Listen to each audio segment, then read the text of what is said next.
दोस्तों इस सेशन में हम लोग नाउन क्या होता है इसे अच्छे तरीके से समझेंगे। ठीक है।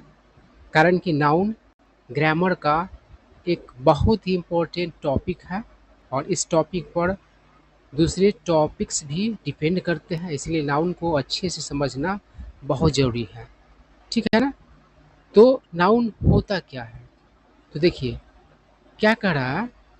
अ वर्ड मतलब कोई वर्ड, विच यानी कि जो, डिनोट्स यानी कि सूचित करता है, नेम मतलब नाम, of a person, place, animal और एनीथिंग मतलब किसी व्यक्ति, स्थान, जानवर या किसी भी चीज़ का, इज कॉल्ड अ नाउन। उसे क्या कहा जाता है, तो नाउन कहा जाता है। ठीक है बात। देखिए जिस तरीके से हम लोग हिंदी में कहते हैं नाम और व्याकरण में कहते हैं संज्ञा। संज्ञा क्या होता है, नाम बताने वाला ही तो शब्द होता है।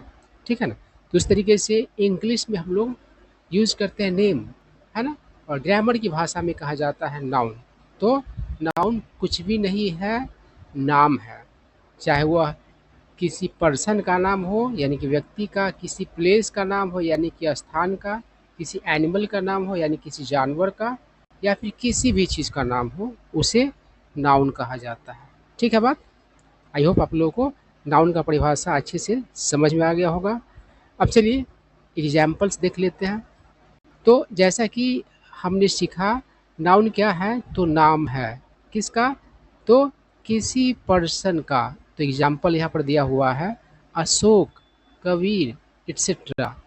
तो अशोक एक ऐसा वर्ड है जो किसी व्यक्ति का नाम इंडिकेट करता है ना। इसलिए अशोक कैसा वर्ड है, तो नाउन है। ठीक है ना। कबीर भी क्या है, एक ऐसा वर्ड है कि जो किसी व्यक्ति का नाम इंडिकेट करता है, इसलिए कबीर भी क्या है, तो नाउन है। ठीक है ना। तो पर्सन का नाम आपको मतलब पता चल गया। उसके बाद है प्लेस यानी कि स्थान, जैसे इंडिया एक जगह का नाम है, लंदन एक जगह का नाम है। तो ये सब भी क्या हुआ, तो नाउन हुए। उसके बाद है एनिमल, जैसे कि पर्क्यूपाइन। पर्क्यूपाइन जो होता है दोस्तों, शाही होता है। आप लोग देखे हैं या नहीं देखे हैं, तो खरगोश की तरह का होता है और उसमें कांटे लगे हुए रहते हैं। ठीक है ना।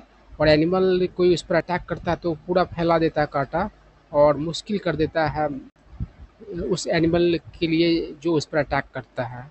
ठीक है ना। तो पर्क्यूपाइन को कहा था शाही। अब एग्जाम्पल तो मैं दूसरे जानकर जानवर का भी दे सकता था, लेकिन नया वर्ड सीखने को मिल गया तो और फायदा हो गया ना। और लायनिस, लायनिस मतलब होता है शेरनी। लायन मतलब शेर होता है, लेकिन इसका आ, लायनिस का मतलब बहुतों को हो सकता है नहीं मालूम हो। तो शेरनी के लिए वर्ड यूज किया जाता है लाइनिस। उस तरीके से टाइगर बाघ के लिए और बाघिन के लिए टाइग्रिस। ठीक है ना। तो जेंडर का भी आपको जानकारी होना चाहिए। उसके बाद थिंग। थिंग दो तरीके के होते हैं। टैंजेबल, टैंजेबल मतलब अ, मूर्त चीज़ें। मूर्त कहने मतलब ऐसा चीज़ जिसका इस दुनिया में मौजूदगी है, जो इस दुनिया में मौजूद है, उसको टैंजेबल चीज़ कहा जाता है ना। साकार है ना। मतलब उसका इस दुनिया में मौजूदगी है, उसको आप देख सकते हैं, छू सकते हैं, ये सब कर सकते हैं, है ना। तो उसको टैंजेबल कहा जाता है। जैसे कि बुक, तो बुक इस दुनिया में मौजूद है, तो बुक कैसा चीज़ हुआ, टैंजेबल चीज़ है। कहीं पर बुक रखा हुआ आपको दिख सकता है, आप उसको छू सकते हैं, ये सब कर सकते हैं। ठीक है ना। तो बुक क्या हो गया, तो टैंजेबल चीज़ हो गया। उस तरह सेल फोन, ये भी क्या है, तो टैंजेबल है। और थिंग दूसरे तरह का भी होता है जिसको इनटैंजेबल कहा जाता है, जिसको अमूर्त कहा जाता है ना। जिसका मतलब कि इस दुनिया में कोई आकार नहीं है, इस दुनिया में मतलब कि मौजूद नहीं वो चीज़, है ना। जैसे कि लव है, लव मतलब प्यार। प्यार एक चीज़ है ना। और ऐसा थोड़ी है कि कहीं पर प्यार बैठा हुआ है या प्यार कहीं पर घूम रहा है, ऐसा तो नहीं होता है। तो उसका इस दुनिया में मौजूदगी नहीं है, वो हमारे मतलब कि मस्तिष्क में मौजूद है हमारे, है ना। स्वतंत्र रूप से वो नहीं पाया जाता है, कहीं पर लेटा हुआ, कहीं पर सोया हुआ, कहीं घूम रहा हुआ, कहीं खाता पीता हुआ, है ना, ऐसा नहीं होता है। ठीक है ना।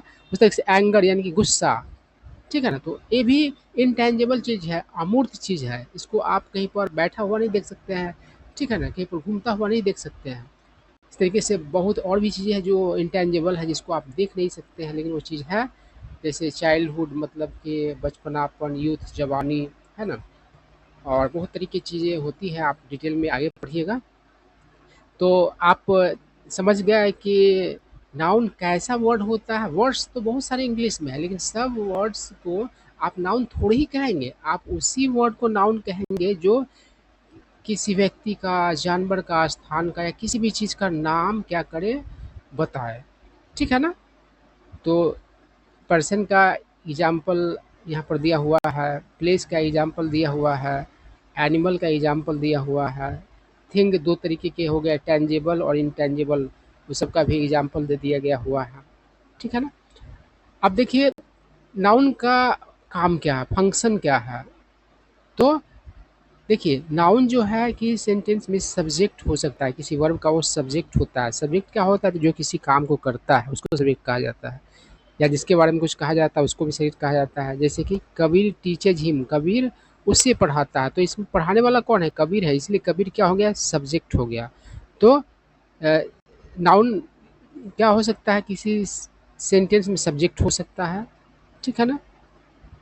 और अगर कहेंगे ही टीचेज कबीर, वह कबीर को पढ़ाता है, तो कबीर यहाँ पर ऑब्जेक्ट है। ऑब्जेक्ट क्या होता है? जो किसी काम से प्रभावित होता है। पढ़ाने वाला यहाँ पर ही है, और पढ़ने वाला कौन है?